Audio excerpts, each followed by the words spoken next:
নমস্কার দর্শকবৃন্দ। Dearness allowance পশ্চিমবঙ্গের 56J সার্ভিস রুল চালু, সাপ্তাহিক ছুটিতে কোপ, সরকারি কর্মীরা ফাঁকিবাজি করলেই জরিমানা। সাম্প্রতিক প্রকাশিত এই প্রতিবেদনটি আমরা বিস্তারিত জেনে নেব।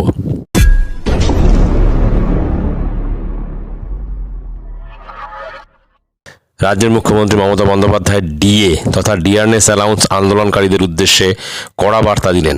এক প্রকার নাম না করেই ডিএ আন্দোলনকারীদের কড়া হুঁশিয়ারি দেওয়া হলো। সরকারি কাজে ফাঁকি দিলে চাকরি থেকে বরখাস্ত করা হতে পারে। সেই সমস্ত কর্মীদের সার্ভিস রুলের সেকশন 56J অনুযায়ী টার্মিনেট করে দেওয়া হবে। আর কি জানালেন মুখ্যমন্ত্রী? সেকশন 56J দিয়ে কি চাকরি বাতিল করা যাবে? আসুন জেনে নিন। প্রসঙ্গত, গত 1 জানুয়ারি থেকে রাজ্যের সরকারি কর্মীদের ডিএ 4% বাড়িয়েছে রাজ্য সরকার। এখন থেকে 10% হারে ডিএ দেওয়া হবে কর্মীদের। তবে এতে খুশি নয় রাজ্যের কর্মচারীগণ, কারণ ডিএ তথা ডিয়ারনেস অ্যালাউন্স আন্দোলনকারীরা দীর্ঘদিন ধরে কেন্দ্রের হারে ডিএ বাড়ানোর দাবি জানিয়ে আসছে। জানুয়ারিতে ডিএ কিছুটা বাড়লেও কেন্দ্রের সঙ্গে ফারাক 36%। তাই এখনও আন্দোলনকারী সংগ্রামী যৌথ মঞ্চ আন্দোলন চালিয়ে যাচ্ছে।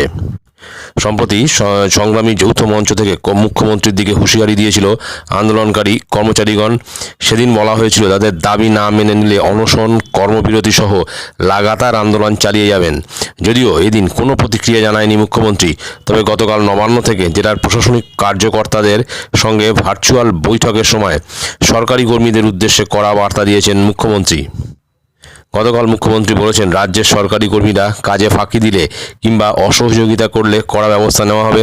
চুপ থাকবেন না মুখ্যমন্ত্রী। কী ব্যবস্থা নেওয়া হবে তাও জানিয়েছেন তিনি। বলেছেন, সরকারি কর্মীরা কাজে ফাঁকি দিলে সার্ভিস রুলের 56J ধারা অনুযায়ী ব্যবস্থা নেওয়া হবে।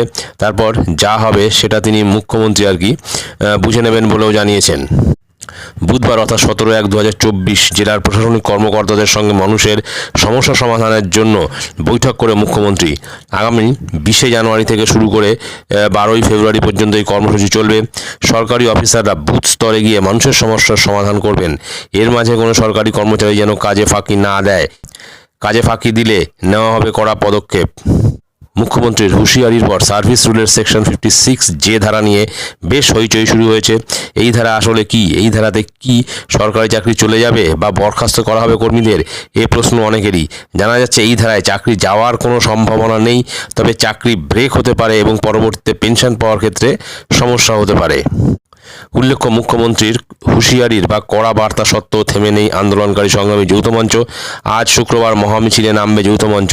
এদিন মুখ্যমন্ত্রী আন্দোলনকারীদের সঙ্গে দেখা না করলে অনশনে নামবে সংগ্রামী যৌথ মঞ্চ। একই সাথে 29 জানুয়ারি থেকে অনির্দিষ্টকালের জন্য ধর্মঘটে নামার হুঁশিয়ারি দিয়েছে সংগ্রামী যৌথ মঞ্চ। সুতরাং বোঝা যাচ্ছে বকেয়া ডিএর জন্য কিন্তু সংগ্রামী যৌথ মঞ্চ যে লড়াই চালিয়ে যাচ্ছে বা এখনও যে লড়াইয়ের মধ্যে রয়েছে, তাতে কিন্তু একটা বিষয় পরিষ্কার, কোনো না কোনো সময় কিন্তু সরকারকে এই আন্দোলনের কাছে মাথা নত করতে হবে এবং যে বকেয়া ডিএ রয়েছে সেটা কিন্তু দিয়ে দিতে হবে। এবং এই যে সংগ্রামী যৌথ মঞ্চের যে কর্মচারী বা যারা আন্দোলন করছেন তাদেরকে কিন্তু এই 56J রুলের ভয় দেখিয়েও কিন্তু তাদের কিন্তু আটকানো যাচ্ছে না। যাই হোক, এটা ছিল গুরুত্বপূর্ণ আপডেট। ভিডিওটি ভালো লাগলে অবশ্যই চ্যানেলটি সাবস্ক্রাইব করে আমাদের পাশে থাকবেন। ধন্যবাদ।